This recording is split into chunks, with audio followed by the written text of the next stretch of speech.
Consistency, not talent, not luck, not the perfect shoes, the perfect weather, or the perfect playlist. Consistency.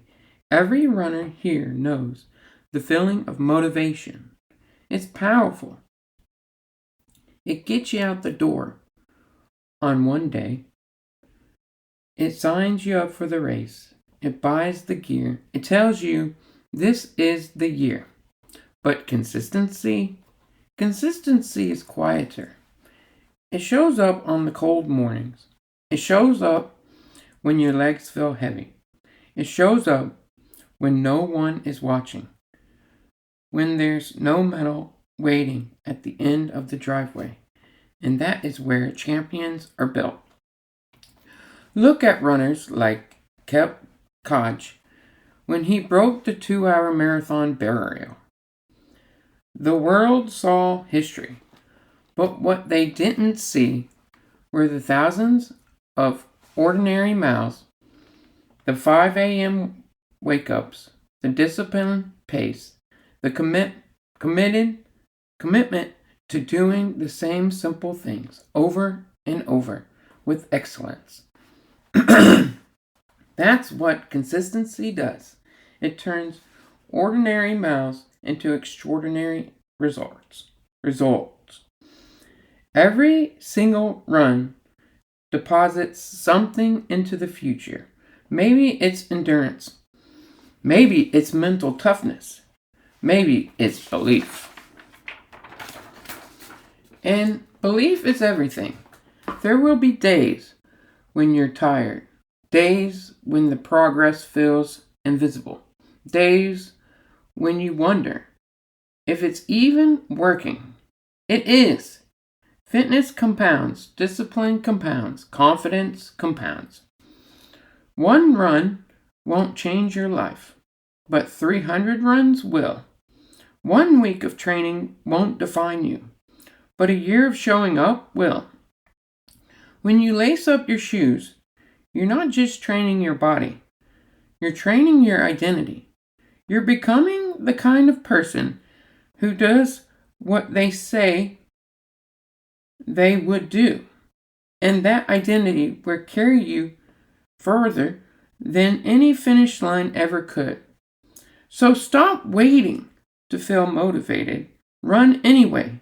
Stop chasing perfect conditions. Run anyway. Stop negotiating with discomfort. Run anyways. But because consistency beats intensity, consistency beats talent, and consistency beats excuses. And one day, when you cross that finish line, whether it's your first 5K, your fastest marathon, or just a personal milestone, you'll realize something powerful. It wasn't one great run that got you there. It was all the ordinary ones. So show up tomorrow and show up the next day and the next. Run with purpose. Run with discipline. Run with consistency. Because greatness isn't built in a single moment. It's built mile by mile. Welcome in, everybody. Today we're going to be talking about electrolytes. That is a really hard one to manage. I would say because at a given time, the weather, well, if you're doing these races that are 12 hours long, the weather can change probably by 30 degrees if you're looking at it on a Fahrenheit scale. If you're looking at it at a Celsius, then maybe it can fluctuate by 15 degrees or 20 degrees. But Fahrenheit, maybe 30 to 40 degrees within those 12 hours. So you would have to adjust how much electrolytes that you're getting, just because the temperature keeps changing, especially if you're running. Or I don't think it matters when you're running. Well, yeah, especially in the spring or the fall, you're going to have that big fluctuation. And then if it's a really hot day, you're going to want to take in more electrolytes. So it's definitely something that's really hard to get right, because if you're having too much electrolytes, it's going to be bad. And if you're having too little, it's going to be bad. So you really got to find that balance, and it's just really hard when the weather keeps changing and your body keeps doing different things. So it's definitely, I know it's definitely a struggle to get that right, but hopefully today we can try to take a deep dive into hydration and electrolytes, and how we can figure out how to get this right. So the next race, the next run, we're gonna have we're not gonna struggle, at least with that part of the race. If you've never been to this channel before, I just kind of tell you what I've been struggling with, and then kind of play the episode. So yeah, last run, decided, our last week was running, I think the first Monday was running with the 8mm drop, because my Achilles was hurting so bad. And then I kind of went back down to 0 drop shoes, and then walked around a little bit with the 8mm drop. But ultimately, my Achilles started feeling better, and I went for the 24 miles with the 0 drop shoe.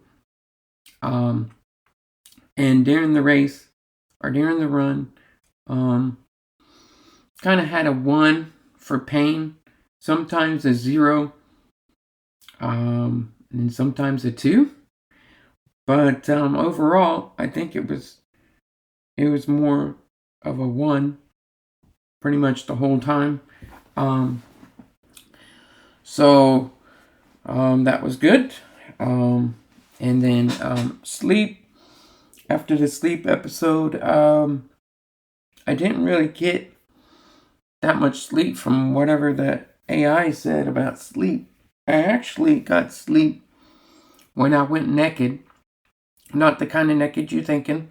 I just stopped taking all supplements before bed, and that got me better sleep. So yeah, I've been doing that now to get good sleep. So I just don't take anything, and for some reason that gets me better sleep. So might not be for everybody, but you could try that if you're not getting good sleep. Just try not taking anything before bed. And let's see.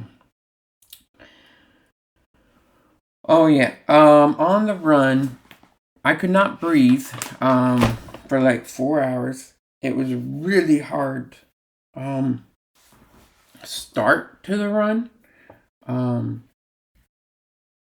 Like I just couldn't breathe, and that was with running like 14 miles an hour. And I was like, man, what did I eat? What is going on? Why can't I breathe? Easy to blame the heart, right? And you could blame other things like cheese, or dairy products. that's the first thing that came to mind. I was like, okay, well, maybe next week I'm not going to eat dairy products. And then I was like, well, maybe it's your heart. And, but then you're running so long, you got a lot of time to think, right? So then just thinking about what I ate and all this stuff. And I ate pretty good, the night before or the day before.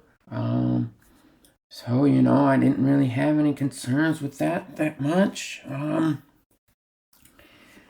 was just like, wow, man, this is really bad. It's one of the worst starts that I've ever had. It was really bad. I mean, I was walking a lot, just because I couldn't breathe. Anyways, ultimately, I kind of narrowed it down to liquid IV, electrolytes,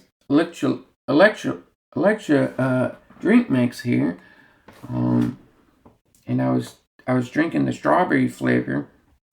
Anyways, it does have the sugar. It's not the sugar-free one. It has sugar in it. But I mean, I'm looking at the ingredients right in front of you guys, and I don't know, man. I'm not sure what's in this stuff that could do this to me, except for the stevia leaf extract. I love the company because you can get like 30 salt packets for like $20. So that's like one of the cheapest ones out there. And if you're a runner, you know how expensive all that stuff can be. That's what my theory was after thinking for a little bit on the run. And then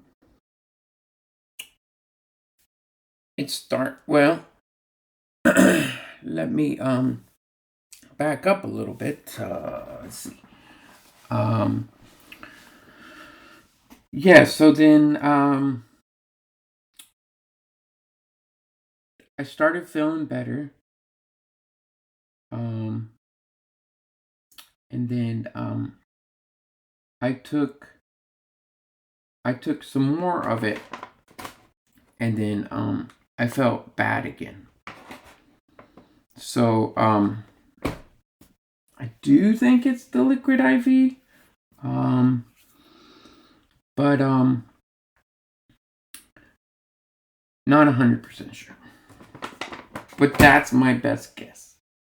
So I'm gonna try a different one next time, and hopefully I don't have such a bad start to the run. It always seems to be something that you're battling with each training session, which I guess is a good thing because then you're learning and overcoming something. But it's just always so crazy that there's something, whether it's nutrition, electrolytes, or something going on with the ankle or the foot or the feet or the toes, that you have to adjust and just keep going. So that is kind of strange, but we got done with the race, and on the third leg, it was after figuring out all this stuff, it was I had a good hour at the end of it coming home, which was good. No trouble breathing. So if you ever have trouble breathing, then you know how hard of a struggle that is sometimes. So it's always good to breathe really deep sometimes, or all the time. So, and then my city still hasn't turned on their water fountains, and I had to start really early this last run because family things, and then Yeah. So anyways, the bathrooms were still closed, and so I couldn't get into the water because it's still kind of, well, it's not winter time anymore. It's been 80 degrees. I tried reaching out to the city to see if the water fountains were on, but they couldn't let me know that.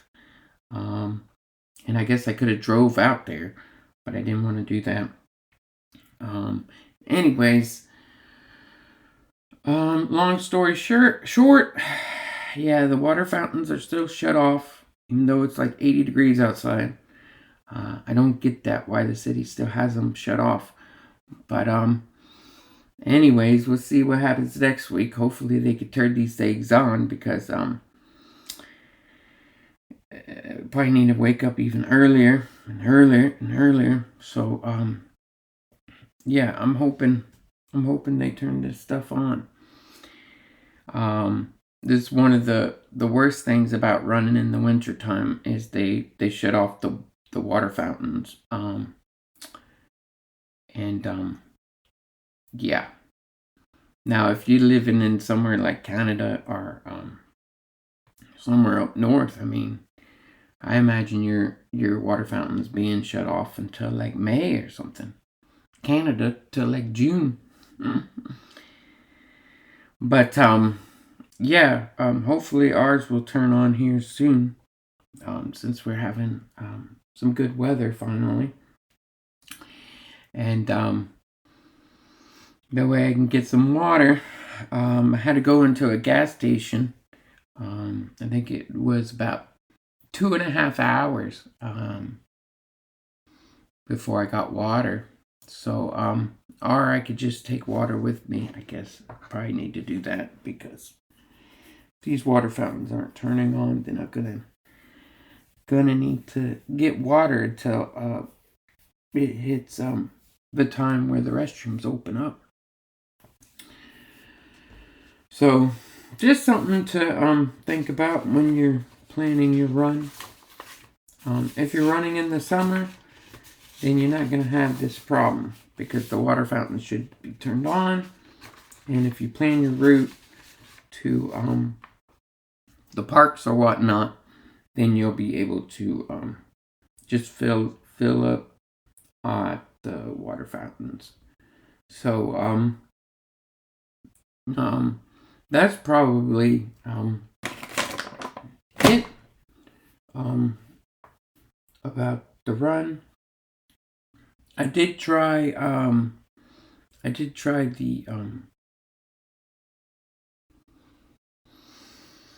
the caffeine gum. I got some of that. Just a little bit, a sample size. But I don't know. I couldn't breathe, and then you gotta chew the gum.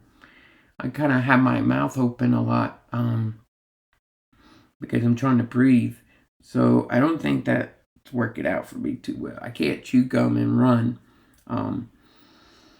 because I need to breathe. And if I breathe through my nose, which is probably the best way to do it, I can't get enough air. So yeah, the gum thing doesn't really work for me. So, but hopefully, if you don't have these problems, then it can work really good for you. But I didn't feel the I guess the caffeine that I thought I would after chewing the gum as well. So, but I only did it once, and it was on a bad morning where something was going on where I couldn't breathe. So, kind of unfair for the caffeine gum, I think. But I don't know. I guess I could try it next week and see if I get better results. If I'm feeling better, I guess. But okay. So I'll go ahead and play the electrolytes, and yeah, thanks for being here, and here we go. Today is simple. We want to shortcut your journey to becoming incredibly well informed on a topic that sits right at the bleeding edge of human performance. We have gathered a massive stack of data for you today, and we are going straight into the deep end. We certainly have. We're looking at advanced clinical protocols and electrolyte supplementation, elite hydration strategies, some highly comprehensive gear, and nutrition reviews. And we're even digging into the official coaching certification manual from the United Endurance Sports Coaching Academy. USCA. Right. Exactly, USCA. So whether you're an elite ultra runner lining up for a 100-mile race, or someone just, dialing in your pacing for a weekend 5K, or maybe you're just insanely curious about what happens to the human body when it's pushed to its absolute physiological limits. This deep dive is for you. It really is. We are going to explore what insiders call the fourth discipline of endurance. We'll look at the molecular magic of hydration, and we'll even get into the psychology and logistics behind coaching champions. It's a fascinating stack of sources. Okay, let's unpack this. When we look at the landscape of ultra endurance, races like the Western States 100 or the Ultra Trail du Mont Blanc, the physical running is actually only part of the equation. Right, running is just the base layer. Exactly. Nutrition and hydration become so critical that they're officially considered the fourth discipline of racing. I mean, we all know electrolytes are non-negotiable for extreme efforts, but the literature shows most athletes are completely mismanaging the chemistry. It's true. The focus is usually just on drinking water and maybe taking a generic salt pill. But maintaining your plasma volume and your specific electrolyte balance it's a highly complex biological dance. Yeah. The clinical data highlights 5 critical ions, but the 2 heavy hitters are sodium and chloride. Sodium dictates the osmotic pressure in your body. It is literally the mechanism that retains water within your blood vessels, maintaining your overall blood volume. So it's keeping the plumbing full. Exactly. When your sodium drops, your blood volume drops, and your heart suddenly has to work incredibly hard to pump oxygen to your muscles and transport heat to your skin. So while everyone obsesses over sodium to prevent that massive cardiovascular strain, they seem to completely neglect chloride. They do, and what's fascinating here is that chloride is actually lost in the highest concentrations of any electrolyte in our sweat, up to 2,840 milligrams per liter for some athletes. Wow, that is a massive amount. It is. And chloride doesn't just manage fluid balance alongside sodium, it is the essential building block for the production of hydrochloric acid in your stomach. Oh man, so if you're sweating out all your chloride, you are literally depleting your own stomach acid right when you need to be digesting thousands of calories on the move.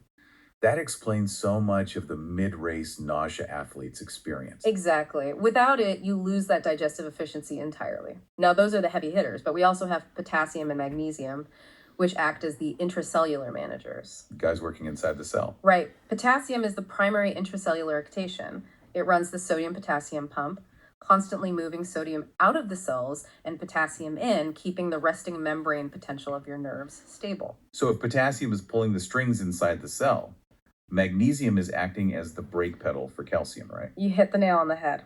Calcium triggers a muscle fiber to contract, and magnesium acts as a physiological calcium antagonist. It allows that fiber to relax afterward. And if you're deficient? If you are deficient in magnesium, you just don't get that crucial relaxation phase.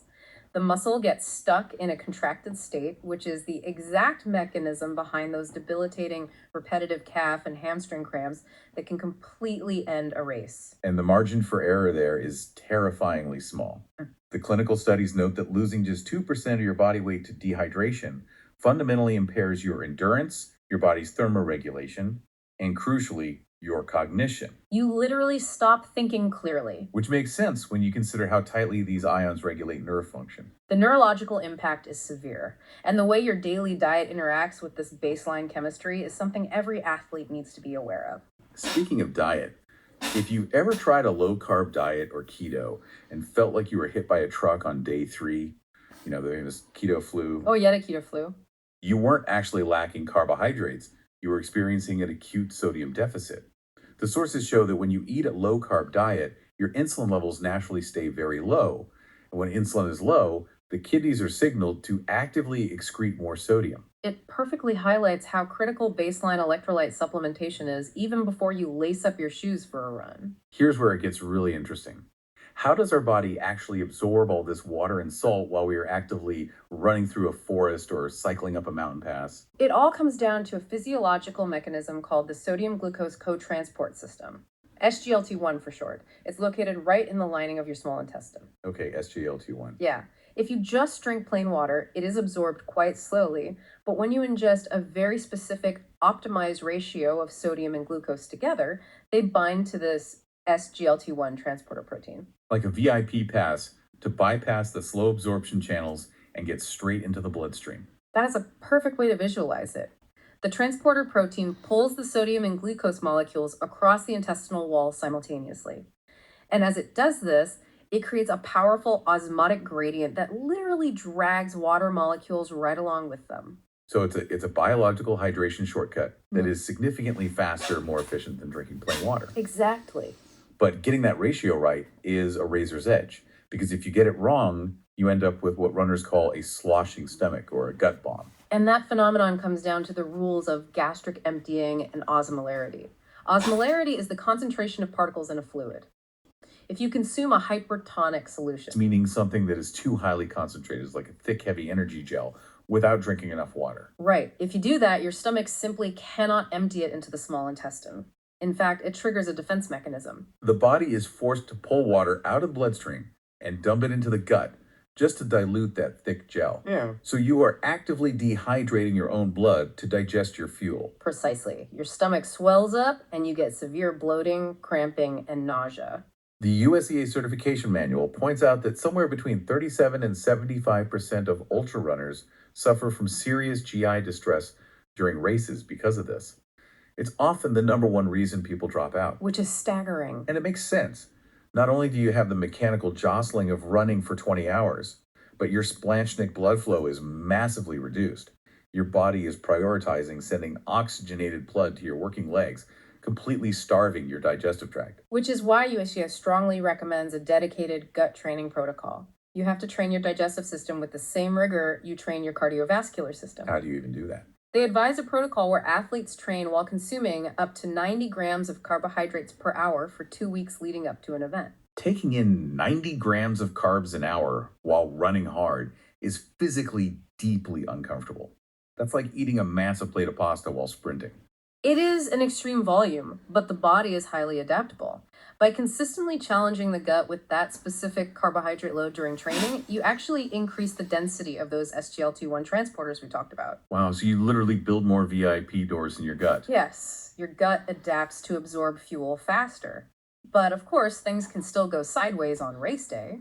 If GI issues do arise, the USCA protocol tells athletes to immediately drop their caloric intake by 10 to 30%, actively cool their core body temperature with ice to redirect blood flow back to the stomach, and switch to a run-walk strategy until the system resets. You really have to become a scientist of your own body.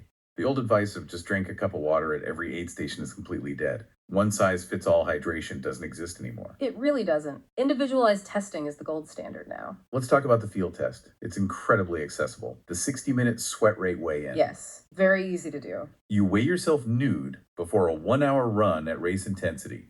Track exactly how much fluid you drink in ounces or milliliters during that hour. Towel off completely afterward and weigh yourself again. The math on that is eye-opening. Clinical data shows athletes typically lose anywhere from half a liter to 2.5 liters an hour. And if you're in a profession requiring heavy protective gear, like wildland firefighters or military personnel, that can spike up to 8.8 liters of fluid loss per hour. Which is a life-threatening amount if you aren't replacing it, knowing that sheer volume is critical. But the clinical test is where you discover your actual sodium concentration. The precision test. Right.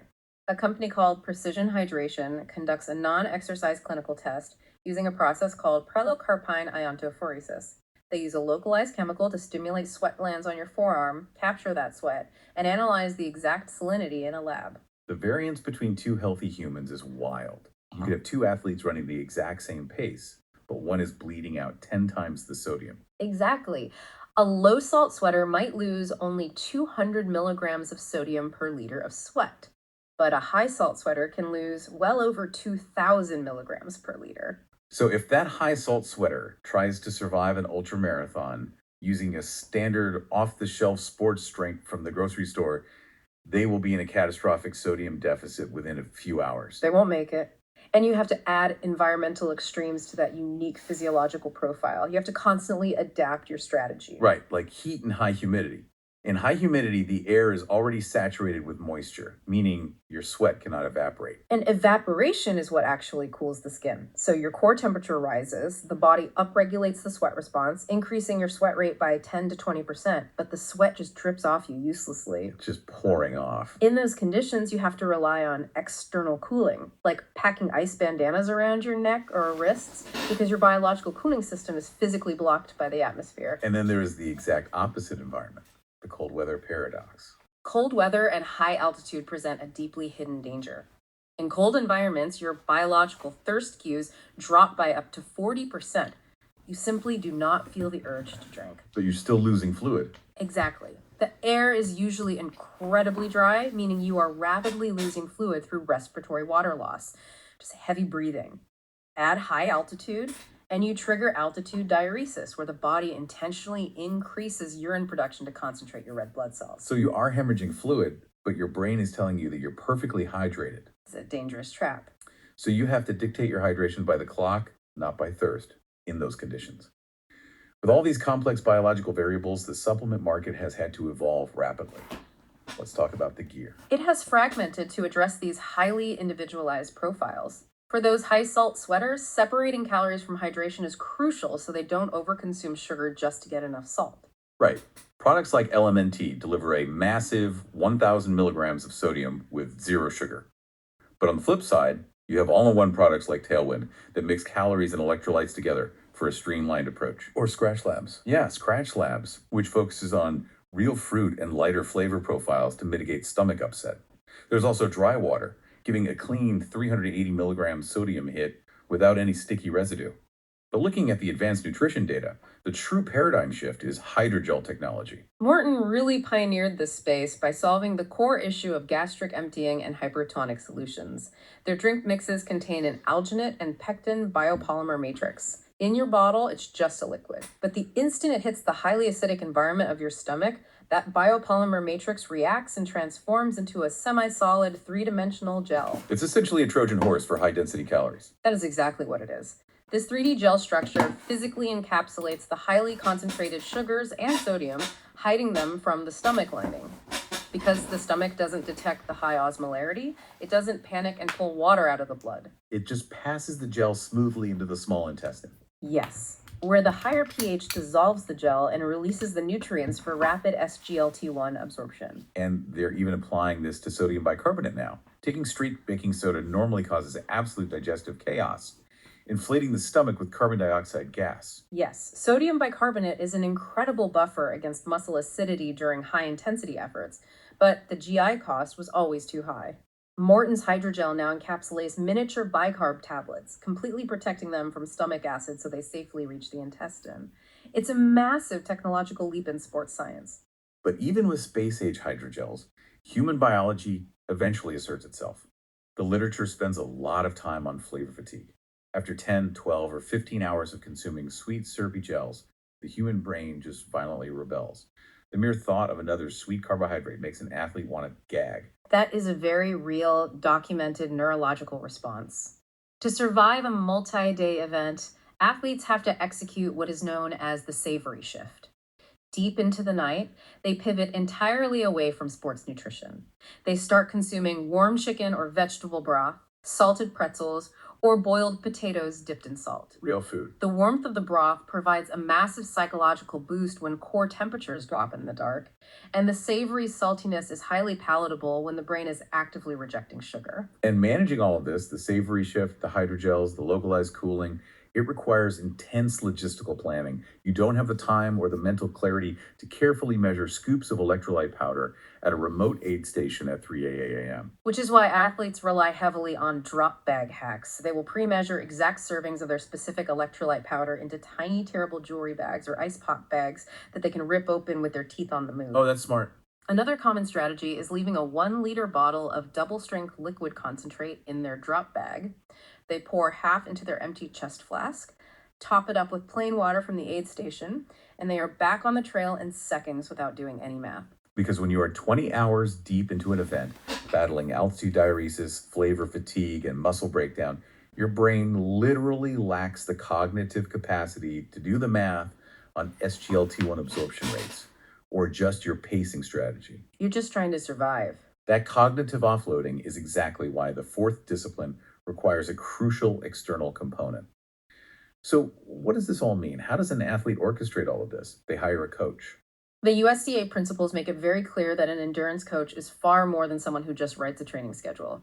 They act as an operations manager handling these complex logistics, an educator explaining the physiology behind the suffering, a psychologist managing the athlete's inevitable mental low points, and a leader who commands absolute trust when the athlete wants to quit.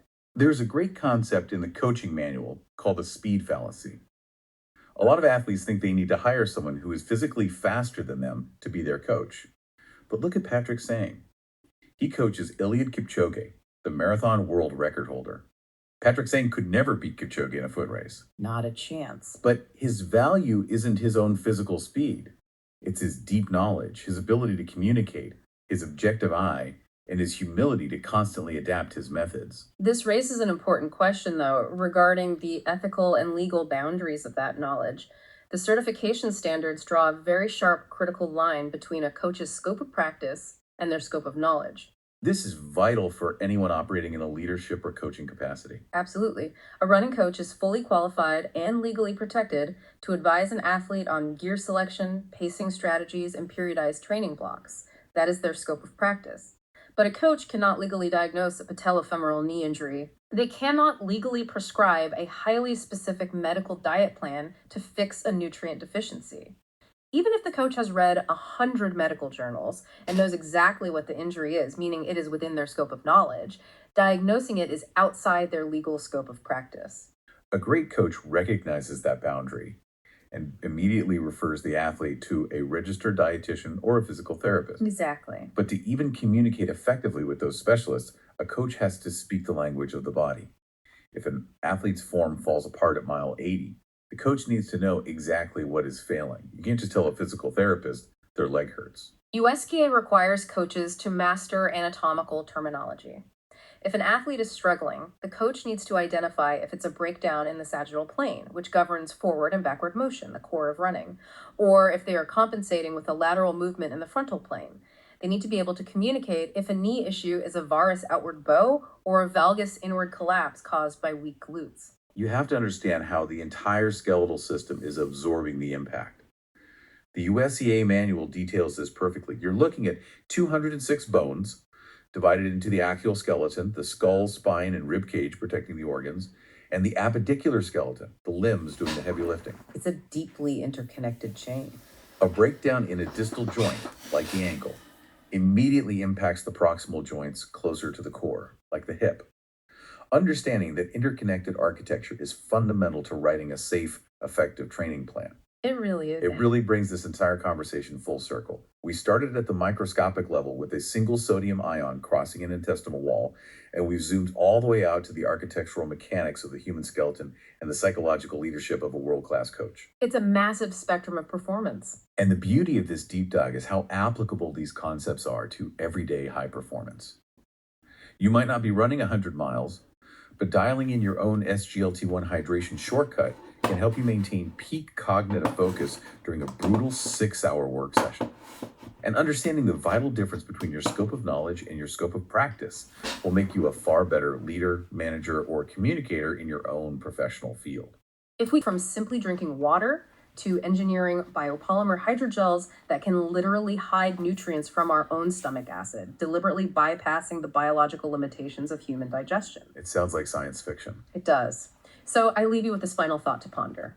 What happens when we combine this advanced delivery technology with the rapid rise of real-time biometric sensors? Imagine a very near future where a non-invasive wearable monitor on your skin detects your exact sweat salinity and fluid loss in real time. That monitor instantly, wirelessly triggers a smart capsule already resting inside your gut to release the exact milligram of sodium and glucose you need at that exact millisecond. It would completely automate the fourth discipline of endurance without you ever having to consciously think about it.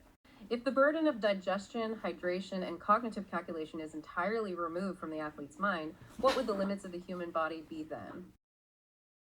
Without having just the absolute perfect run. Oh, the best feeling. Right, or maybe it's that long training ride you've been prepping for, or even race day itself. You are hitting all your splits. Everything is clicking.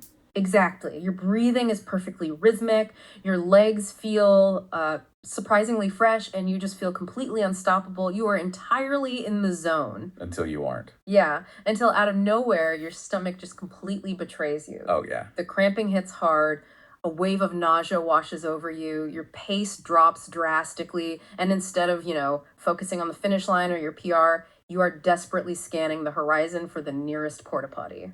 It is the absolute worst. It really is. And if that scenario sounds uncomfortably familiar to you, you are far from alone. Oh, you're definitely not alone. It's a nearly universal dread among endurance athletes. You can have your physical training dialed in perfectly, your taper executed flawlessly, but if your gut rebels, The day is over. the day is effectively over. Yeah. Which makes the data we pulled from our stack of sources for this deep dive even more alarming. Look at these stats. Depending on the intensity and the duration of the exercise, anywhere from 30% to 90% of endurance athletes experience gastrointestinal symptoms during their workouts. 90% at the high ends. 90%. And when you look at extreme events like Ironmans, 7% of athletes abandon the race entirely. Wow. Yeah, they drop out completely solely because of gut issues. Which is just a frustrating way to end an event you've likely spent months or even years preparing for. So that brings us to the mission of today's deep dive. We have a super fascinating stack of sources in front of us today, ranging from peer-reviewed sports nutrition science to ultra running blogs straight from the trenches. A really good mix. Yeah. And our goal today is to unpack exactly why runner's stomach happens and, more importantly, how you can conquer it. We're going to explore using real, whole foods, natural electrolytes, and a highly science-backed concept called gut training. And looking at your side of the studio, I see you've already updated the backdrop for today's mission.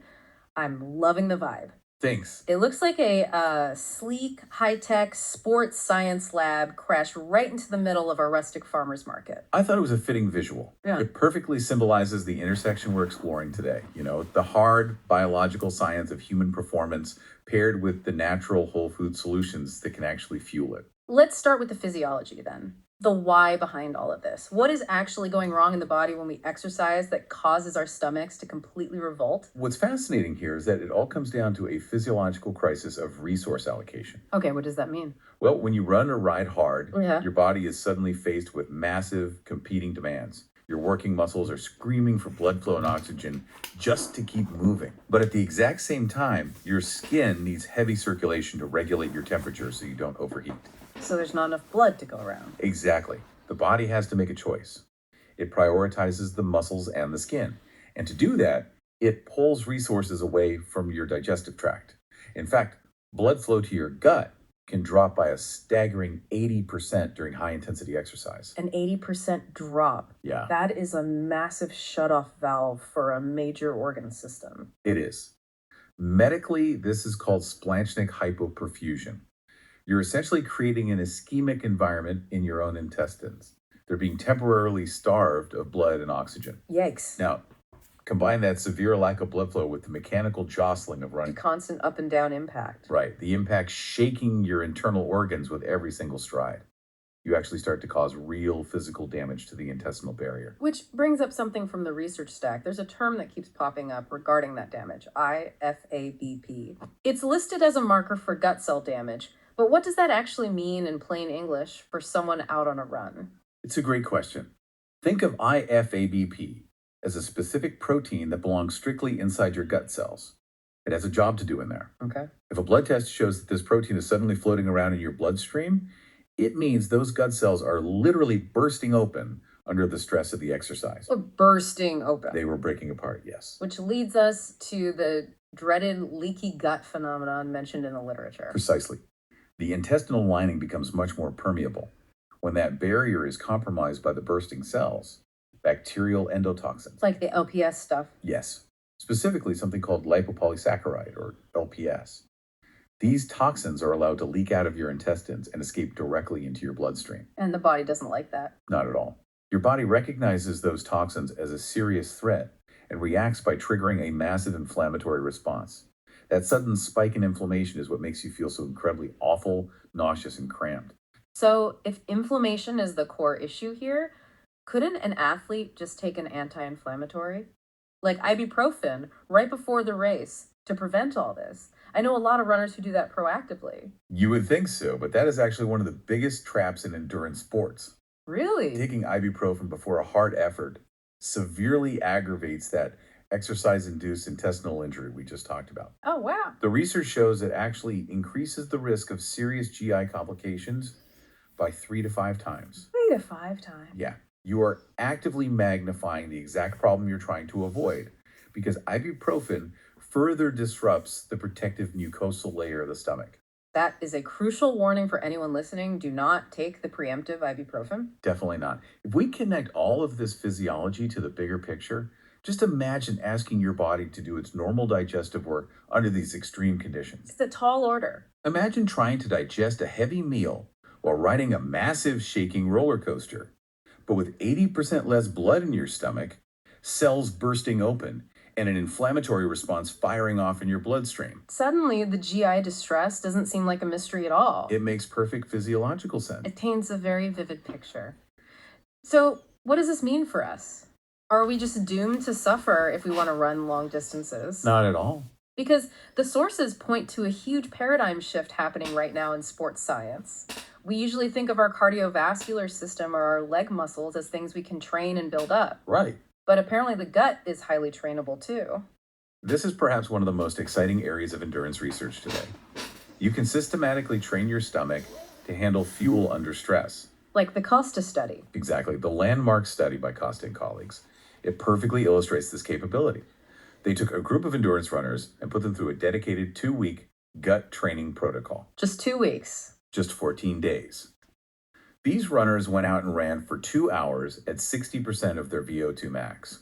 And while they ran, they were required to consume 30 grams of carbohydrates every 20 minutes. Wait, 30 grams every 20 minutes means they were taking in 90 grams of carbs an hour? Yes. For a lot of athletes, that volume would instantly destroy a sensitive stomach.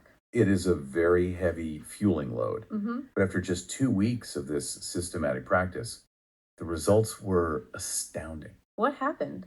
The athletes experienced a massive 60 to 63% reduction in their GI symptoms compared to their baseline. That's huge. And furthermore, because they were finally able to absorb all that fuel effectively instead of it just sitting in their stomachs, they saw about a 5% boost in their overall athletic performance. A 5% performance boost just from the body learning to process food better on the move? That's incredible. How is the internal biology actually adapting to that heavy load so quickly? It's a brilliant cellular adaptation. When you consistently train with high carbohydrate loads, your body responds by increasing the density and the activity of specific transporters in your intestinal lining. The SGLT1 transporters. Exactly. Known as SGLT1 transporters. Hmm. You can think of these transporters as physical doors that allow glucose to leave the gut and enter the bloodstream. Oh, I like that analogy. By training the gut, your body literally builds more doors. More doors mean the fuel gets out of your stomach and into your working muscles much faster, preventing that heavy, sloshing feeling. So for anyone listening who wants to try this Costa protocol, how should they approach it? I imagine going straight to 90 grams an hour on your next run is a bad idea. It would be a terrible idea. Just like you wouldn't walk into a gym and try to deadlift 400 pounds in your first day. You have to build up your gut's capacity. Right. The real insight here is to start with what you can tolerate, maybe 30 or 40 grams of carbs an hour, and then progressively add 10 grams per hour every few long runs. You are systematically stressing the organ to provoke an adaptation. But building those biological doors only works if you are fueling with materials your body actually agrees with. Very true. Identifying your personal triggers seems just as important. I see a lot of targeted ads for those commercial IgG food sensitivity tests, where you send in a blood sample and they give you a printout of what to avoid. Are those worth the high price tag? The sports nutritionists in our sources strongly advise against them. They urge athletes to skip the junk science. Junk science. Yeah, those IgG tests have what we call in medicine a number needed to treat, or NNT of 9. What does an NNT of 9 mean in practical terms? To put that in perspective, an NNT of 9 means 9 different athletes would have to pay for this expensive test and drastically alter their diets based on the results just for one single person to experience any actual measurable benefit. Those are terrible odds. The presence of IgG antibodies often just means your immune system recognizes you've eaten a food recently, not that you are intolerant to it. Okay, so if we skip the expensive tests, how do we find out what is actually causing the distress? You have to use the gold standard, which is a systematic elimination diet. And for runners with sensitive stomachs, the primary suspects you should be investigating are FODMPs. FODMPs. That stands for fermentable carbohydrates, correct? Yes, FODMPs are specific short chain carbohydrates that the human small intestine struggles to absorb efficiently. Because they aren't absorbed, they just move along. Exactly. They pass directly into the colon, where your gut bacteria ferment them very rapidly. And that causes issues.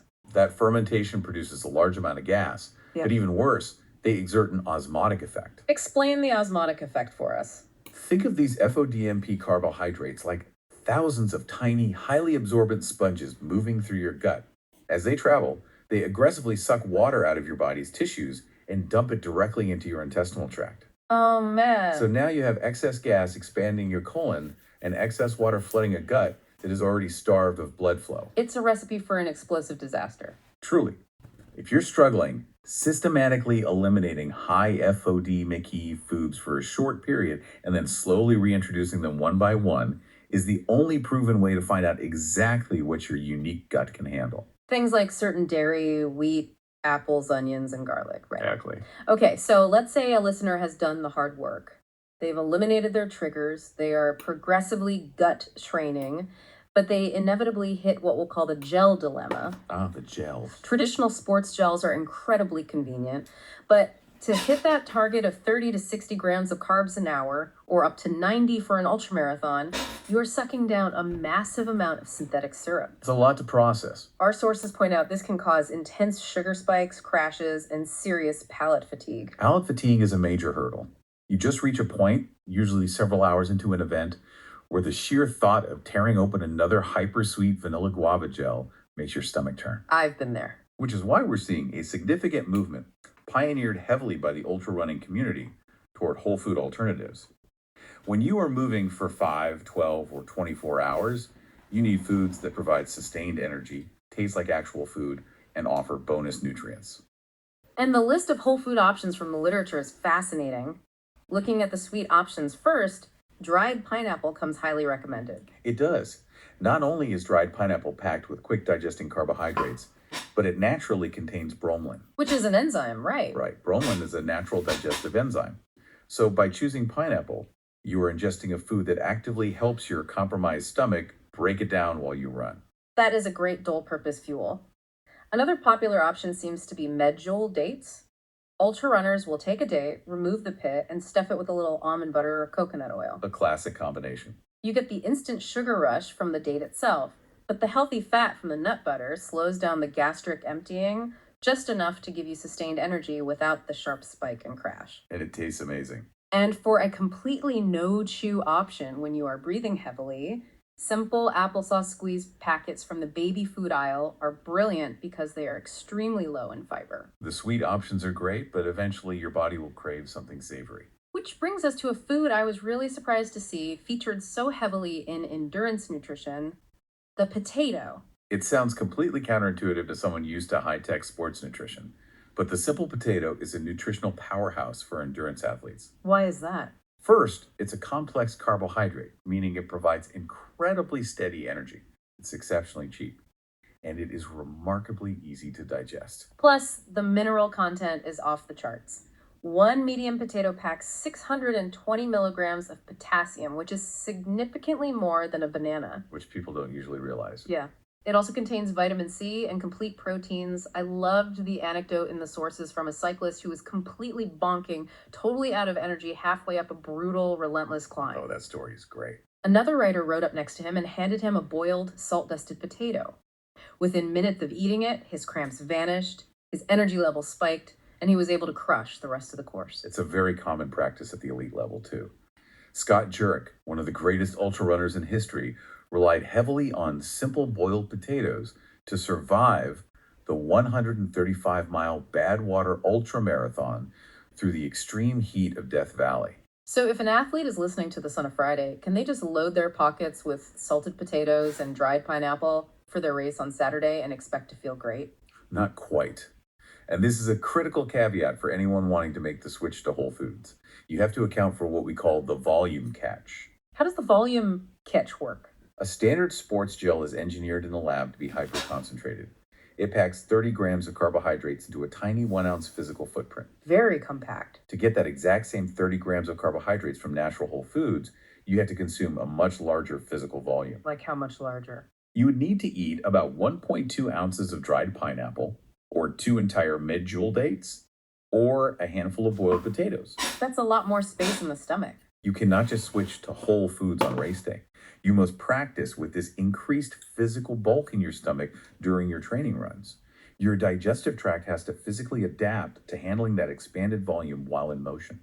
All right, so if we're replacing tiny synthetic gels with denser, heavier whole foods like potatoes and dates, how does that change our hydration strategy? I imagine processing all that physical bulk in the stomach requires a very different approach to fluids. It absolutely does. To ground this part of the conversation, we have to remember that roughly 60% of the human body is water.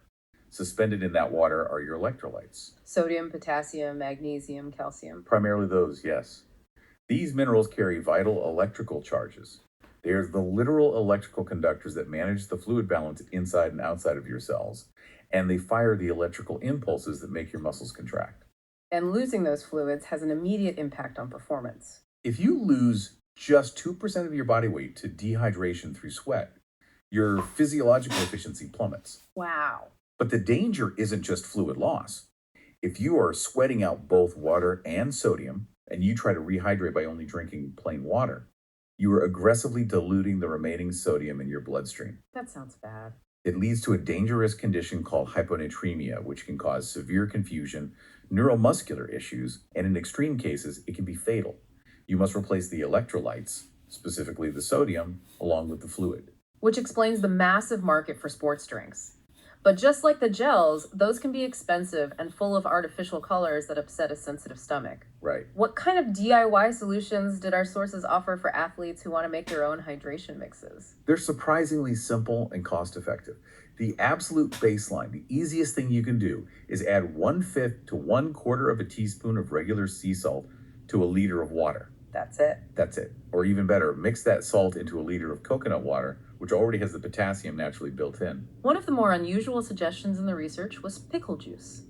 Why are endurance athletes drinking pickle juice? It's actually a traditional hangover cure in Eastern Europe, but endurance athletes have co-opted it for very good reason.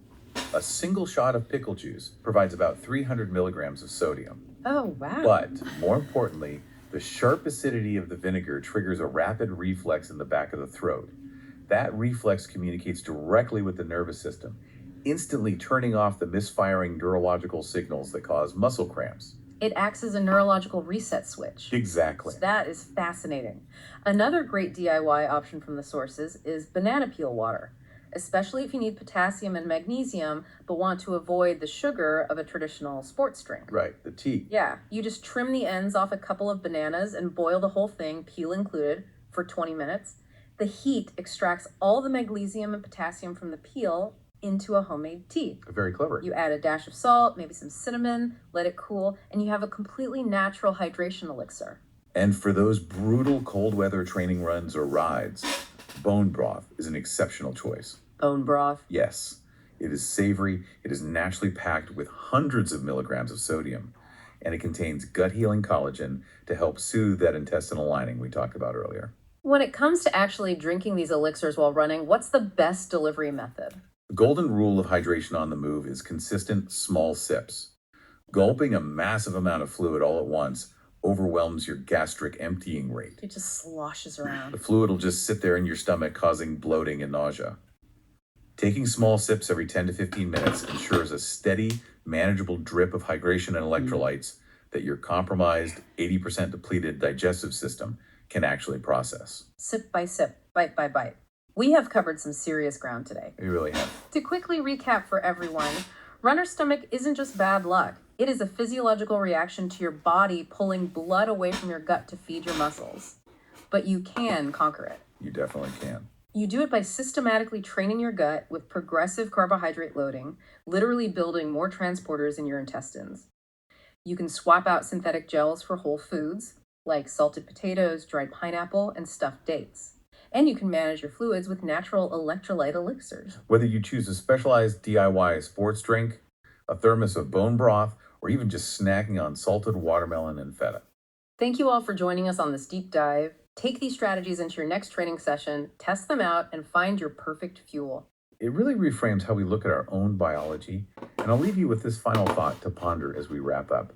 We've just discussed how the human digestive system, an organ network that we almost universally associate with involuntary fixed automatic processes, can literally, physically mutate. Yeah. It can increase its cellular transporters in just 14 days to adapt to the extreme stress of athletic fueling. If our gut can adapt that dramatically, what other internal autonomic biological systems do we currently view as fixed limits that might actually be fully trainable with the right systematic stress? See you next time. Have you ever been right in the middle of a brutal training block? Oh, that is the worst. Right, like you're deep into a long run or grinding through a heavy lifting session, and your calf just completely locks up in this debilitating muscle cramp. It just drops you right there. Exactly. Or maybe you fall on the other end of the spectrum. Are you someone who constantly tracks your water intake? You know, lugging around one of those massive jugs. The gallon ones. Yeah, stressing over hitting some arbitrary daily quota just to stay, quote unquote, op grill.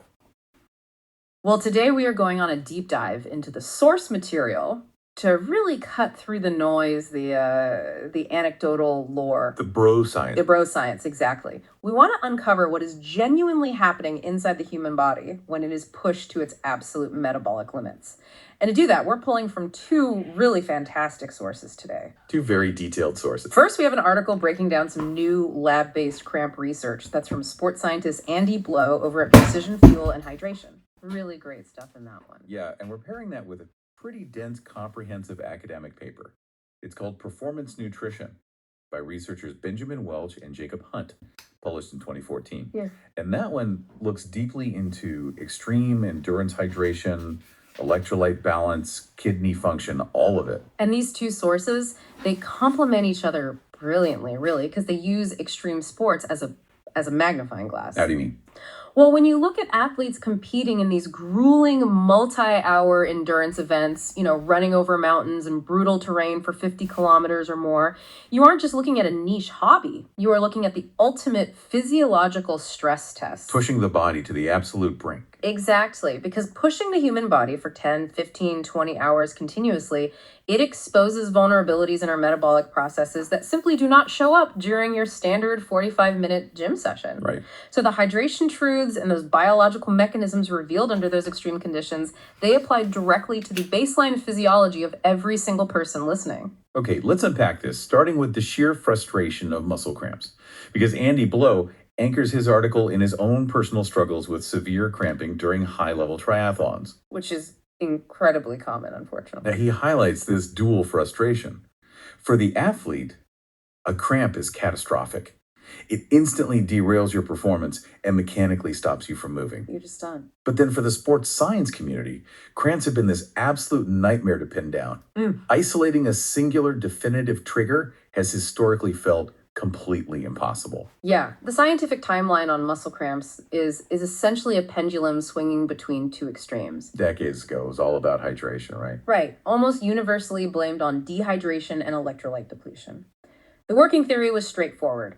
You sweat out a massive volume of salt and water, the fluid balance in your interstitial spaces gets disrupted, and the muscle just misfires and seizes. Makes sense. But as sports science evolved, a major paradigm shift occurred. Many experts and researchers began to heavily discount that electrolyte theory. They pivoted almost entirely to this idea of neuromuscular fatigue. Neuromuscular fatigue. Yeah, the new consensus argued that the muscle was simply overworked. The neural pathways were exhausted. The nerves began firing erratically, completely independent of whatever the athlete was drinking or eating. Which creates a massive disconnect. Yeah. Because you had athletes out on the trail swearing by salt pills and pickle juice. Oh, the pickle juice is legendary. Right, and they're feeling immediate relief from it, while the lab researchers were essentially telling them, no, it's all in your head. It's just a placebo effect masking exhausted nerves. Exactly. But this Precision Fuel and Hydration article brings new lab-based evidence to the table that violently swings that pendulum back.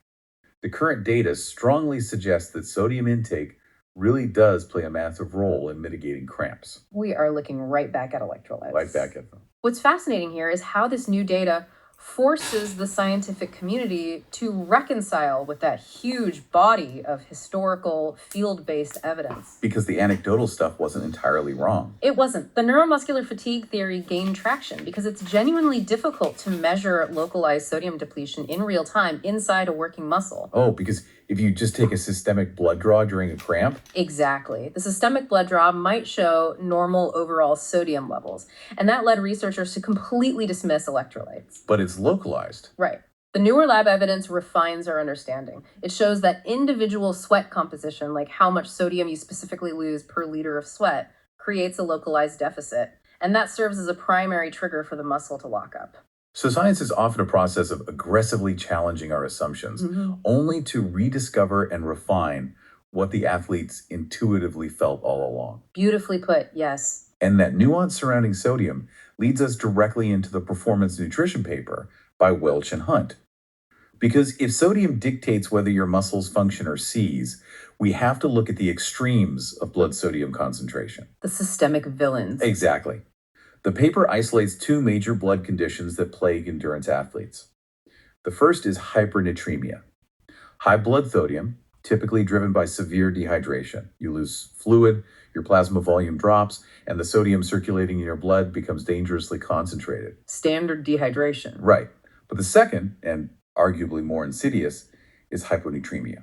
Low blood sodium, driven by overhydration. And the distinction between the two completely flips the conventional wisdom on its head. Hypernatremia is the classic scenario. You just haven't taken in enough fluid to match your sweat rate.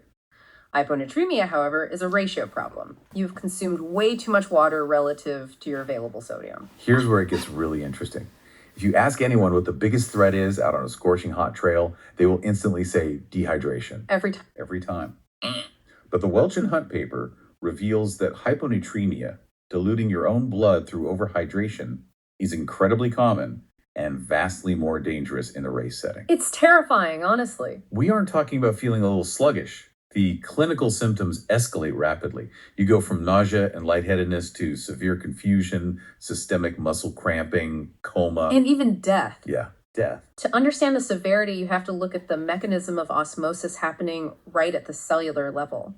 When an athlete exercises for hours, they are steadily bleeding out sodium through their sweat. Makes sense. If they attempt to replace that lost fluid by aggressively drinking plain water, they are dumping zero electrolyte fluid into a system that is already severely depleted. So the overall blood sodium concentration just plummets. It plummets. And nature hates an imbalance.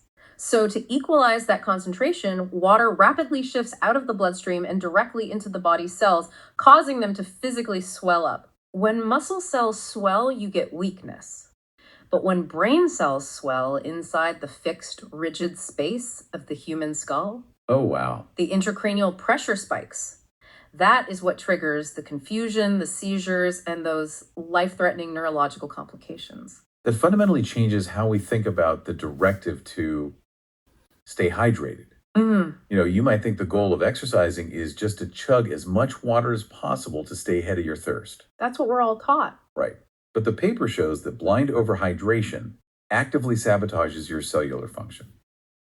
And race officials in these extreme endurance events are acutely aware of this, which is why they utilize mid-race weigh stations. Yes, the weigh stations. Runners are actually required to step on a scale at aid stations, and they must stay within a specific percentage of their starting body weight to be medically cleared to even continue. Which is a brilliant piece of field triage. But the researchers highlight a fascinating historical contradiction in how those scales used to be used. How so? For a long time, race directors viewed any drop in body weight as the ultimate enemy. A loss of mass equaled fluid loss, which meant dehydration, and the athlete was immediately ordered to drink more. But the current research proves that's wrong. Completely wrong. The research proves that endurance athletes can safely lose up to 10% of their body mass during a prolonged event without being dangerously dehydrated. Wait, a 10% drop in body mass in a single day? Yeah. If someone weighs 160 pounds, losing 16 pounds out on the trail sounds like an immediate medical emergency. How do race officials tell the difference between a healthy weight loss and catastrophic dehydration? You have to account for what the body is actually burning for fuel over those hours. When you are moving continuously for 15 hours, your body completely strips its glycogen stores, Glycogen being the stored carbs. the stored form of carbohydrate in your muscles and liver, and it is heavy. More importantly, every single gram of stored glycogen holds roughly 3 grams of water. So as you burn through your glycogen, you liberate and excrete all that bound water. On top of that, your metabolism shifts into a state of glucose sparing. Meaning the body stops trying to burn its depleted carbs and starts mobilizing fat tissue to keep the engine running. Precisely. You are physically oxidizing and burning off fat mass hour by hour. So a significant portion of that scale weight dropping is metabolized fat and utilized glycogen. It is not a dangerous drop in systemic fluid volume. So relying on weight loss as a strict indicator of a sodium imbalance leads to terrible interventions. Right, because you tell a healthy runner to drink more water and you push them into hyponatremia. Well, if weight loss is a false alarm, the paper points out that weight gain is the real red flag, the absolute siren. Yes. If a runner steps on the scale at mile 50 and they weigh more than they did at the starting line, they are retaining fluid. They're in trouble. They are over drinking, their kidneys cannot process the volume of plain water, their sodium is plummeting, and they're driving themselves straight into that danger zone. But the scale is still a blunt instrument. Welch and Hunt emphasize that analyzing the actual components of the blood is the only scientifically precise way to measure this fluid homeostasis. Obviously, we can't do that on a mountain. Right, but in a clinical setting, they look at specific markers. They measure hematocrit, which is the volume percentage of red blood cells. If your hematocrit is high, your blood is thick, meaning your plasma volume has dropped from dehydration. Got it. They also measure albumin. That's a crucial protein that acts like a sponge to maintain osmotic pressure and keep fluid inside the blood vessels. And they monitor blood urea nitrogen, or BUN, to check kidney filtration. And analyzing these blood markers bypasses the noise of the glycogen depletion and the fat loss entirely. Exactly. It shows exactly how diluted or concentrated the plasma actually is. But since nobody's drawing their own blood while running a trail, they have to rely on their own judgment. Which brings us to the psychological component discussed in the paper. Endurance athletes are notorious for relying on anecdotal advice. Oh, the tips from buddies. The tips from buddies with no scientific basis. The classic mantra is, drink before you get thirsty or it's already too late. And that specific piece of folklore causes athletes to get inside their own heads, ignore their biological thirst mechanisms, and drink excessively simply out of panic. Fear drives physiological sabotage, and that fear of failure leads directly into one of the most concerning sections of the research, the prophylactic use of pain medication. Yeah, this was wild. Welch and Hunt pull heavily from medical data gathered during the 2009 Western States 161-kilometer run. The researchers observed a deeply disturbing trend surrounding the rampant use of NSAIDs, non-steroidal anti-inflammatory drugs like ibuprofen or naproxen. Right, and the data from that 2009 race isolated 5 severe medical emergencies involving hyponatremia and a devastating condition called rhabdomyolysis. What is wild is how identical the demographic profile was for the athletes who ended up in the medical tent. The profile is incredibly specific. The researchers found these severe cases overwhelmingly involved fast, highly competitive male runners with an average age of 39. 39-year-old men. Right. And the pattern was almost always the same. These men had suffered a training injury in the months leading up to the race. Refusing to swallow the sunk cost of their training time, they decided to push through the injury. And to survive the race, they continually dosed themselves with NSAIDs for hours on end to mask the pain. Popping a couple of NSAIDs to get through a tough workout is incredibly normalized in fitness culture. But doing it continuously for 15 hours while your body is under maximum metabolic duress, that creates a terrifying internal cascade. If we connect this to the bigger picture of renal function, the abuse of NSAIDs in this environment is a perfect storm for organ failure. The blood work from these specific athletes showed severely elevated levels of blood urea, nitrogen, and creatinine. Which indicates the kidneys are failing. Right. NSAIDs function by inhibiting prostaglandins.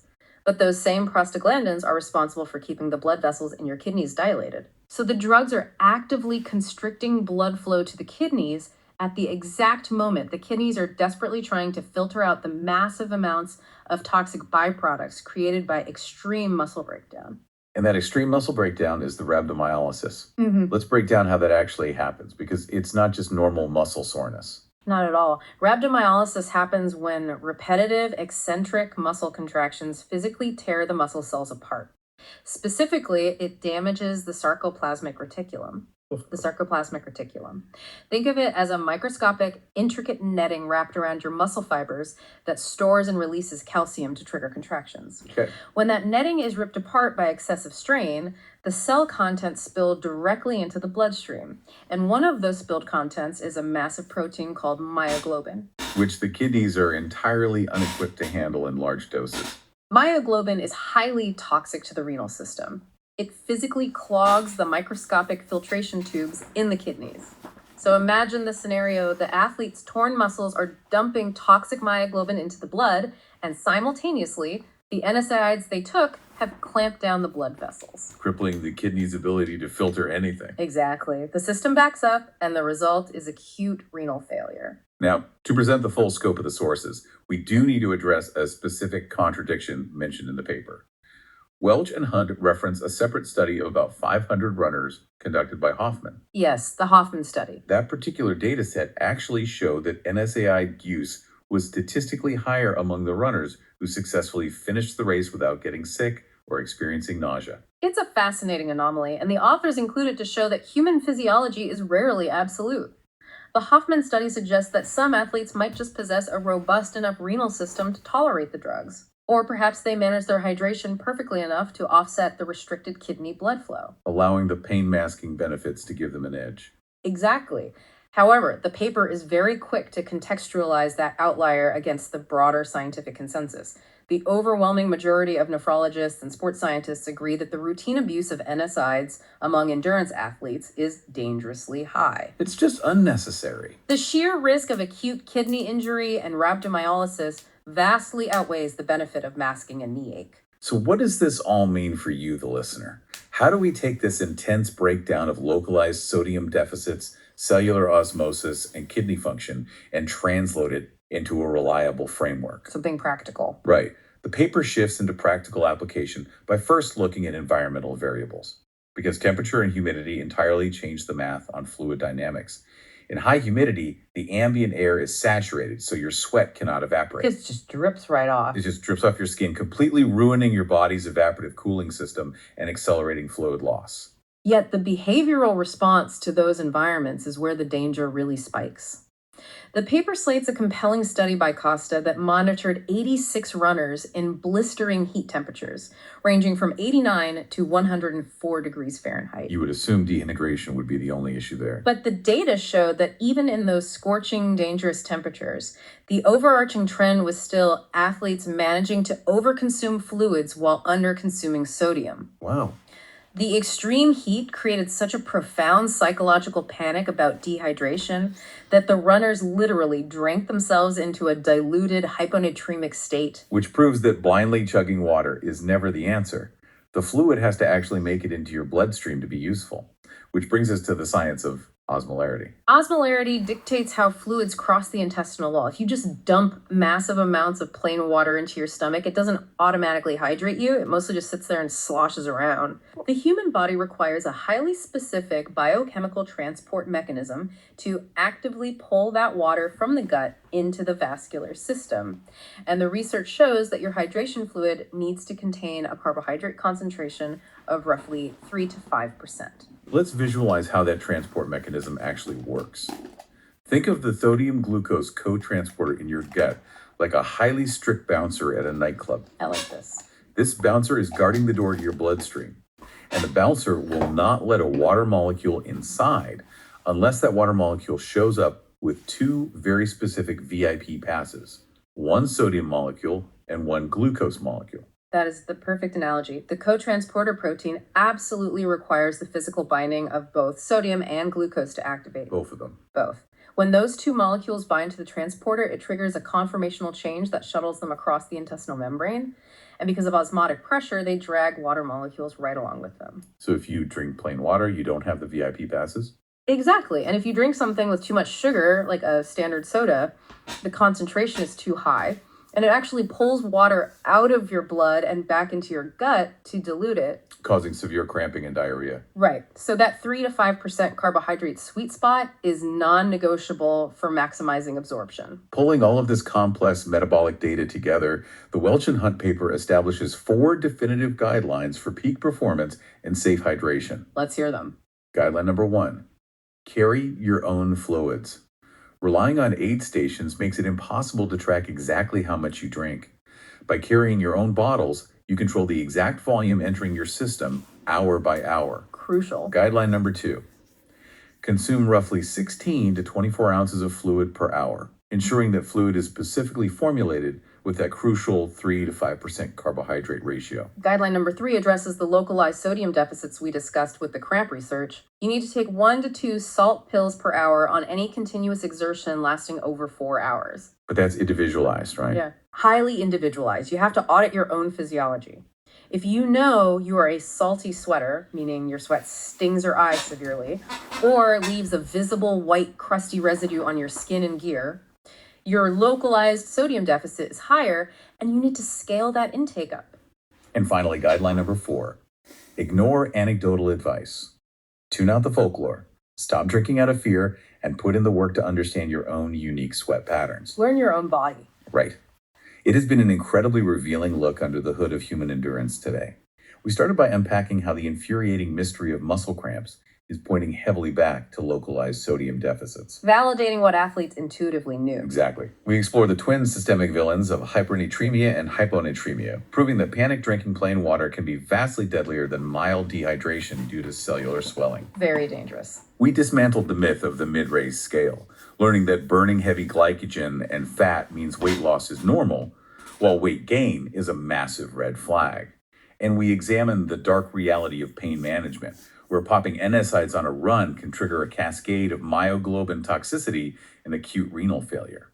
The true value of this deep dive is recognizing that these are not isolated rules for elite ultramarathoners. The human body uses the exact same metabolic pathways, whether you are prepping for a 50-kilometer mountain run, packing for a weekend hike in the heat, or simply trying to stay sharp during a grueling 10-hour day of office meetings. It applies to everyone. Understanding that balance of fluids, glucose, and sodium is the foundational key to cellular performance. Absolutely. This raises an important question, though, and it is something I want to leave you to mull over. We have spent this time looking at the severe clinical dangers of overhydration. We've seen how fear-based anecdotal advice drives athletes to drink themselves into hyponatremia. Now, apply that lens to our modern wellness culture. Look at the prevalent trend of carrying massive 1-gallon water bottles everywhere, with lifestyle influencers demanding we constantly chug water from the moment we wake up to achieve some mythical level of purity. The gallon jugs. Right. Are we, sitting motionless at our desks in climate-controlled offices, actively diluting our own blood sodium levels and blunting our natural evolutionary thirst signals just because an internet trend told us to drink more water? That is a phenomenal thought to end on, and a perfect reminder that optimal health rarely looks like a one-size-fits-all extreme. Thank you for joining us on this deep dive into the source material. Really hard workout, maybe a grueling summer trail run or an intense heavy sweat spin class, and found yourself inexplicably craving a bacon sandwich. Or maybe just caught yourself staring at a bottle of soy sauce. Yes. Or a jar of salty pickles in the fridge, looking at it like it was the most delicious, decadent thing on earth. It's such a weird feeling. It really is. And if you've experienced that strange primal urge, you are definitely not alone. Welcome to this deep dive. Today, our mission is to completely unpack the extreme, sometimes mind-bending science of hydration, sodium, and endurance nutrition. We're pulling insights from a really heavy-hitting stack of sources to figure this out. Right. We're looking at a comprehensive position stand from the International Society of Sports Nutrition, some crucial clinical updates from Frontiers in Medicine, hydration guidance from Johns Hopkins Medicine, and some really fascinating sweat science from the team at Precision Fuel and Hydration. The cross-section of data we have here is phenomenal. I mean, we are merging clinical pathology with high-performance sports science. But the physiology we're going to dissect, it applies to the fundamental ways the human body operates under stress. Exactly. So whether you are someone who actively pushes the limits training for a 100-mile ultramarathon or prepping for a notoriously sweaty hot yoga class, or you're just trying to better understand the weird, subtle signals your body sends you during a busy day, This is for you. Yeah, this deep dive is going to completely change how you view a simple glass of water. Okay, let's unpack this by starting with one of the most persistent and frankly dangerous myths in all of sports and fitness. The old hydration advice. Right, for decades, the standard advice drilled into everyone's head was simple: drink as much water as possible before you feel thirsty. We were told to stay ahead of our thirst at all costs. Which we now know is a massive miscalculation of human biology. The clinical data shows that old advice is essentially a recipe for disaster. It really is. When an athlete aggressively drinks hypotonic fluids, which just means plain water or commercial drinks that lack sufficient sodium, far beyond what their natural thirst mechanism dictates, they're setting the stage for exercise-associated hyponatremia, or EAH. And clinically speaking, EAH occurs when your blood sodium concentration drops below the critical threshold of 135 millimoles per liter. Right. Your blood becomes dangerously diluted. And historically, sports medicine professionals viewed this as a fringe, rare phenomenon. Something they only expected to see in Ironman triathletes or soldiers marching through the desert. But today, EAH is causing severe hospitalizations. And in some tragic cases, it's claiming lives in high school football games, shorter distance road races, and highly heated indoor yoga classes. The terrifying part of this is the psychology behind it. The people who end up hospitalized with EAH usually think they're doing the exact right thing. Because they're chugging all that water to prevent dehydration. Exactly. But the research highlights two distinct culprits that drive the body into this dangerous state. The first is behavioral, forcing down those hypotonic fluids when the body isn't asking for them. But the second culprit is where human physiology pulls a bizarre wild card.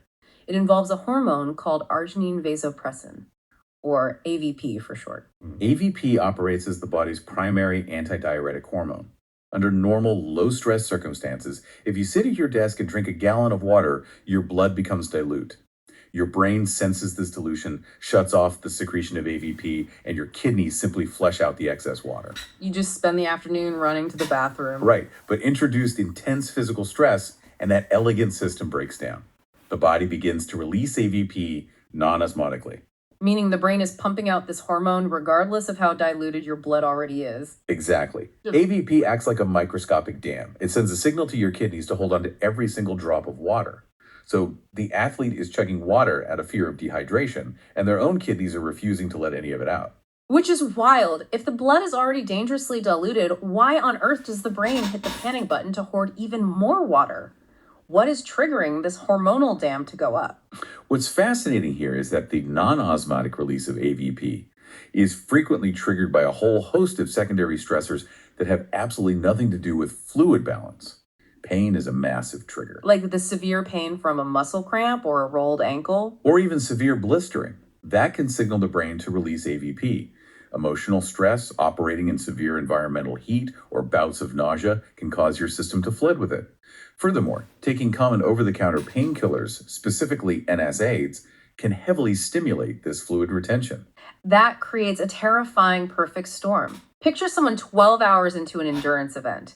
They are in agonizing pain from their joints, they pop a handful of NSAIDs to cope, they feel nauseous from the midday heat, and they try to fix all of this by aggressively forcing down more plain water from an aid station. Their blood sodium just plummets off a cliff. And when blood sodium drops that rapidly, the water shifts from the diluted blood into the body's cells to try and equalize the pressure. Right, and when this happens in the brain, it leads to hyponatremic encephalopathy.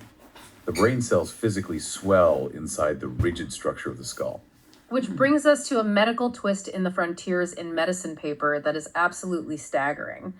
Let's say our athlete collapses at the finish line suffering from severe EAH.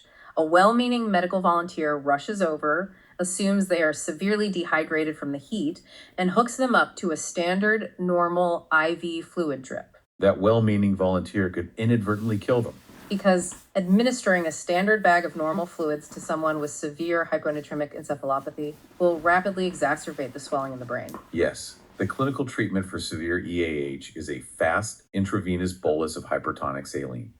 We are talking about a highly concentrated 3% sodium chloride solution. Administering that heavily concentrated salt water intravenously pulls the excess fluid back out of the swelling brain cells through osmosis, relieving the pressure. It fundamentally changes how medical tents need to operate at these events. But for you, the listener actively trying to avoid the medical tent entirely, the overarching takeaway from all these consensus panels is incredibly straightforward. To prevent EAH, you simply drink to the dictates of your own thirst. We have an exquisitely tuned evolutionary mechanism that tells us when we need fluids. You also need to monitor your body weight. The golden rule is that you should never gain weight during an exercise event. If you step on a scale after a long, grueling workout and you are heavier than when you started, you are actively retaining excess water. Trusting your thirst sounds simplistic, but it requires actively unlearning years of ingrained bad habits. We know aggressively drinking plain water is a hazard, but that shifts our focus to the other side of the physiological ledger. We have to look at what is actively leaving the body. Because sweat isn't just water. Far from it. And more importantly, the composition of sweat varies drastically from person to person. I want to pose a direct question to you, the listener. Are you a salty sweater? Well, my laundry would certainly indicate that I'm on the higher end of the spectrum. Same here. The concentration of sodium in sweat is entirely dictated by a genetic lottery. When we look at the data from Precision Fuel and Hydration, the average person loses roughly 950 milligrams of sodium per liter of sweat. But averages can be incredibly misleading in sports science. Absolutely. The variance across the population is wild. Some athletes lose less than 200 milligrams per liter. They barely lose any salt. Meanwhile, other athletes, due to their specific genetic makeup, will lose well over 2,300 milligrams of sodium in that exact same liter of sweat. To put that in perspective, 2,300 milligrams is like pouring more than an entire teaspoon of pure table salt out of your pores every single hour. It's a massive amount. If you are losing that much, standard hydration advice is going to leave you completely depleted in record time. So how do you know if you hit this genetic jackpot? The sources provide some incredibly relatable real-world indicators. First, you inspect your gear. You're looking for those stark, white, crusty salt stains that form on dark running shirts or bake onto the black straps of a cycling helmet after it dries. Second, you pay attention to the physical sensation. Does your sweat violently sting your eyes or burn like crazy if it happens to run into an open cut or a blister? Those visual and sensory cues are usually the first giveaways, but there are distinct physiological red flags as well. Like frequent bouts of feeling faint or getting a massive, dizzying head rush when you stand up quickly after a hard workout. Clinically, this is called orthostatic hypotension. Because a heavy sweater has lost so much sodium and fluid, their overall blood volume actually drops. The heart suddenly struggles to generate enough pressure to push that lower volume of blood up against gravity to the brain when they stand. Then we have the dietary signs. This goes back to those intense, primal cravings we discussed at the start. A heavy sweater will finish a workout and have a visceral need for heavily salted fries, a spoonful of Marmite, or a plate of bacon. My absolute favorite indicator from the notes is behavioral, but not human. If your dog suddenly takes a keen, obsessive interest in licking your legs or arms after a long run, it is not just because they missed you while you were out. They are instinctively going after that thick layer of surface salt your body just pushed out. Your dog is essentially administering a rudimentary sweat test. True. Here's where it gets really interesting, because identifying that you are a heavy, salty sweater is only half the battle. Figuring out how to actually replace those massive fluid and sodium drops is a totally different puzzle. The Johns Hopkins Medicine Guidelines provide a framework by breaking sports drinks down into 3 distinct categories: isotonic, hypotonic, and hypertonic. Let's break those down. Isotonic means the fluid matches the osmotic balance of your blood. Hypotonic means it has fewer carbohydrates and electrolytes than your blood, allowing for rapid fluid absorption. And hypertonic means it has a much higher concentration of solutes. This categorization dictates the entire strategy for fluid replacement, particularly for those on the heavy end of the sweating spectrum. Take a look at the nutritional label on the back of a standard mass-market commercial sports drink.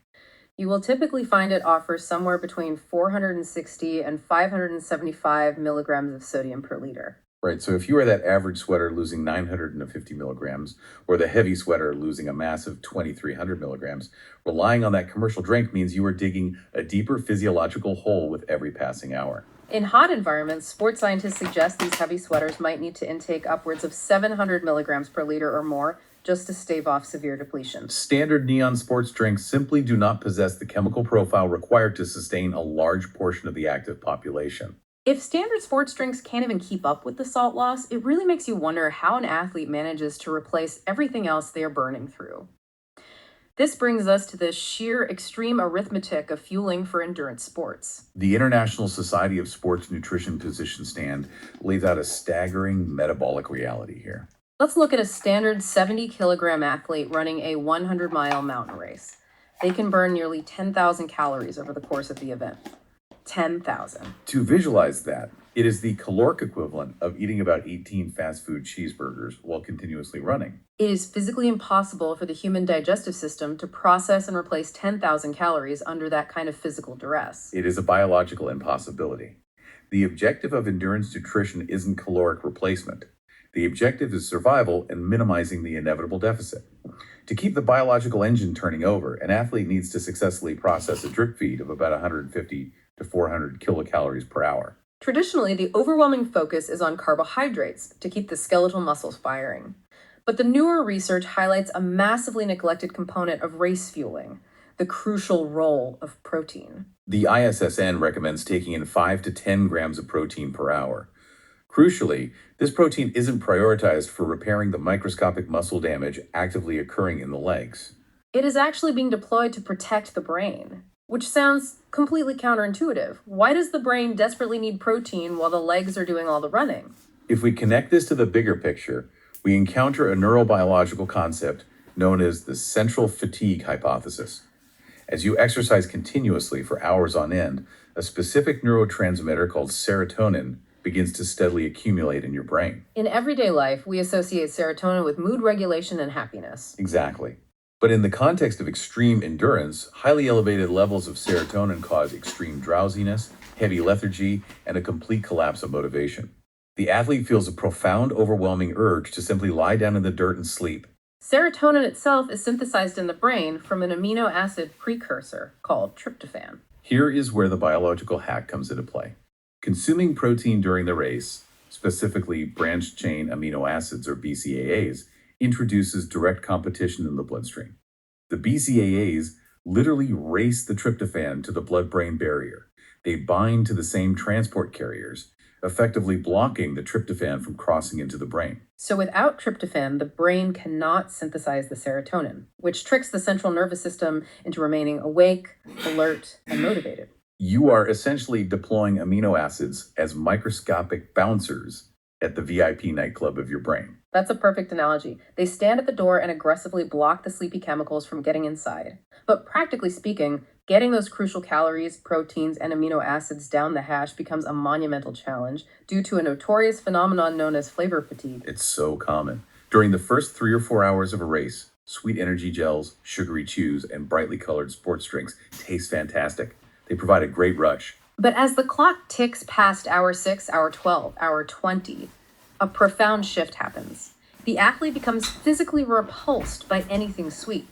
The mere thought of ripping open another vanilla-flavored gel can induce gagging. Instead, the athlete experiences a dramatic savory shift. You can observe this phenomenon at any ultramarathon aid station. You will see runners completely bypassing tables full of highly engineered, expensive sports nutrition products, and instead, they are ravenously gorging on slices of salami, blocks of hard cheese, boiled potatoes heavily dredged in salt, or cups of warm chicken broth. The researchers emphasize this isn't simply a case of an athlete becoming a picky eater late in the day. Not at all. This represents a deeply hardwired evolutionary drive taking the wheel.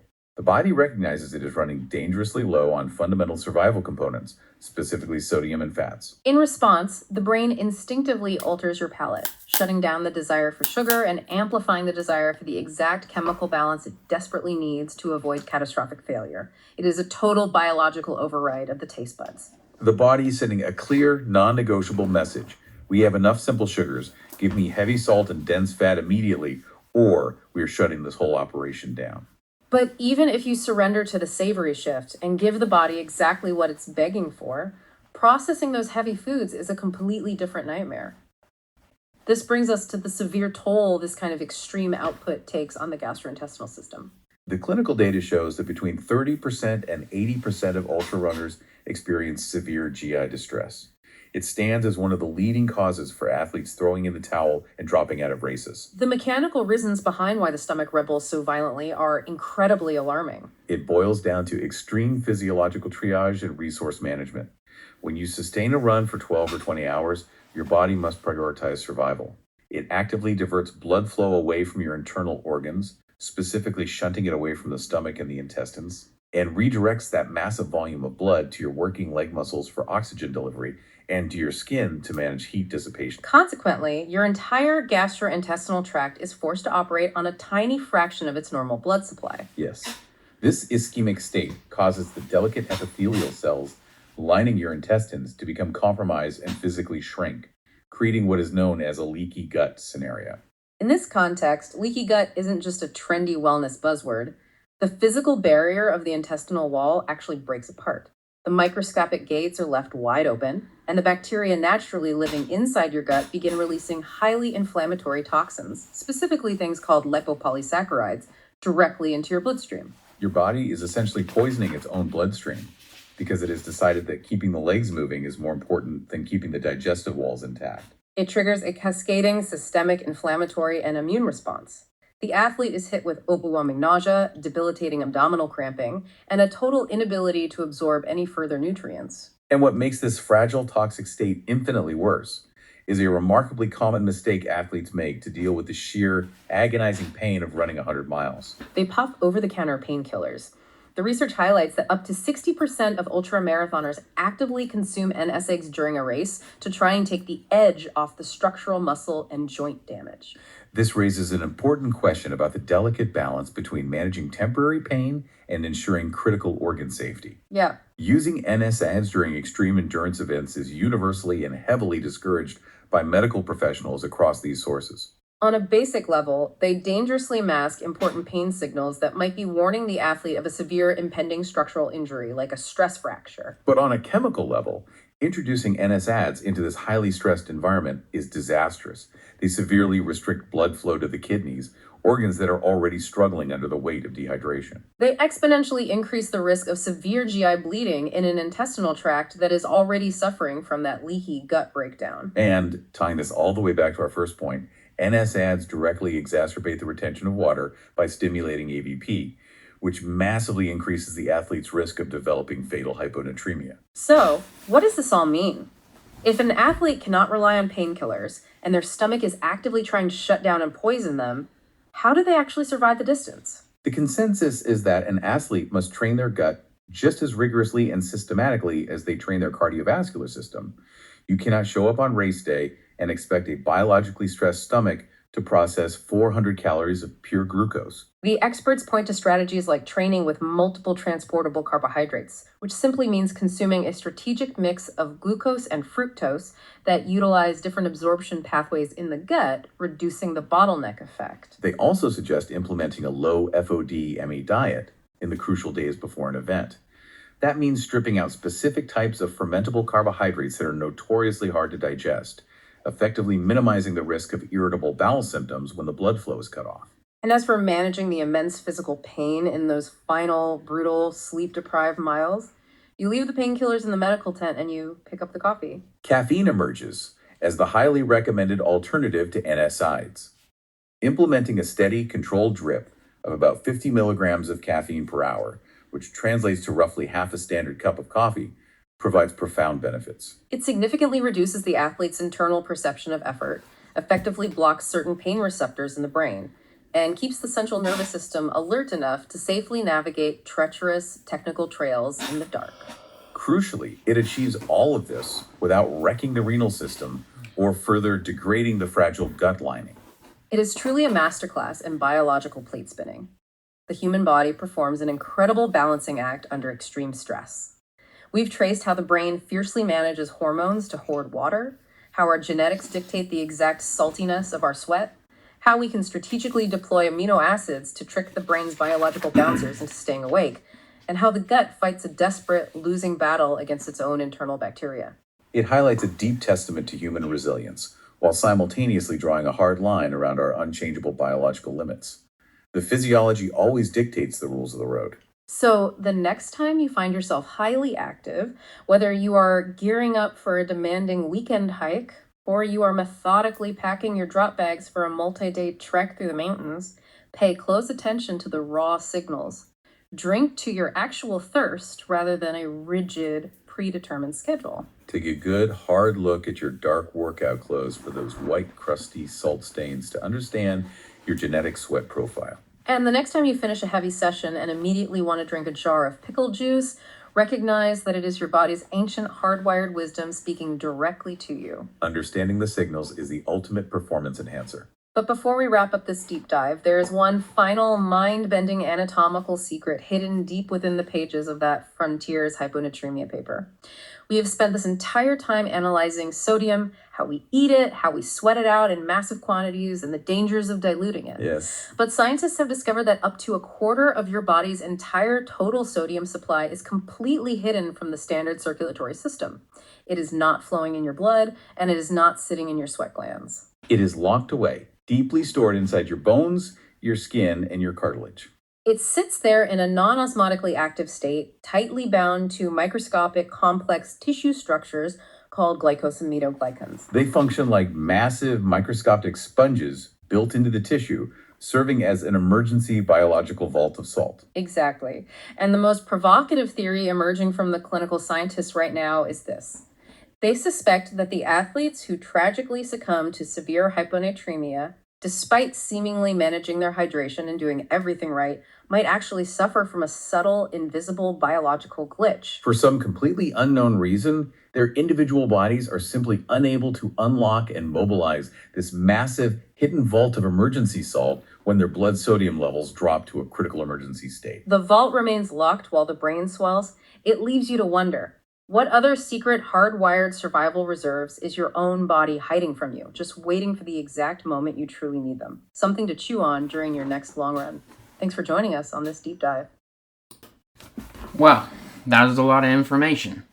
Thanks for being here. Thanks for listening.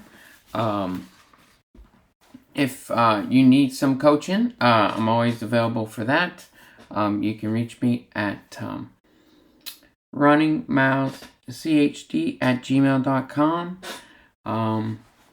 For me, I'm gonna try to do the salt pills next week, and hopefully that will be a lot better than the liquid IV that I took last week. I don't think anything could be as worse. So yeah, hopefully that will be good to take that, and maybe I'll take some pickle juice with me as well.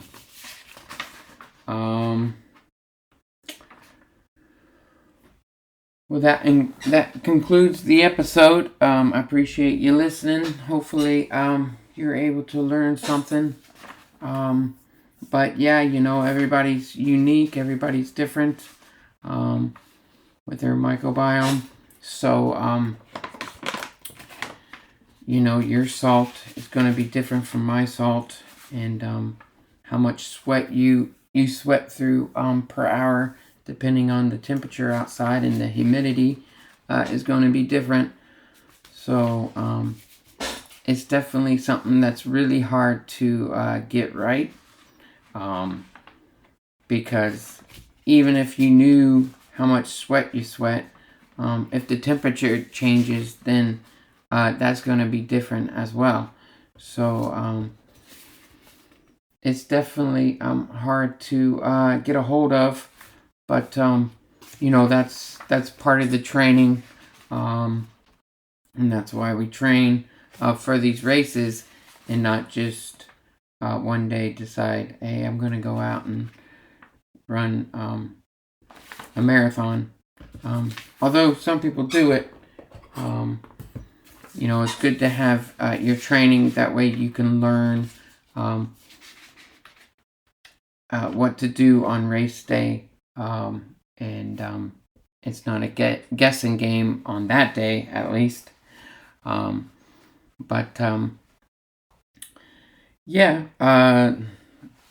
it's definitely hard out there, for sure, depending on the weather, and whichever fuel you're trying, whatever salt mix you're trying, with me. I definitely have a body reaction to some of them, and you could too. Just keep trying different ones, and just keep trying different things, and hopefully you can figure it out before race day. I know for me, that's the plan as well. The plan for me is always to be 100% healthy on race day and to have this sodium and food figured out so I can have the best race day possible. But thanks for being here. Next week we're going to do podcast about Advil and I guess how bad it is for athletes. And yeah. Thanks for tuning in, and talk to you next episode. Thanks.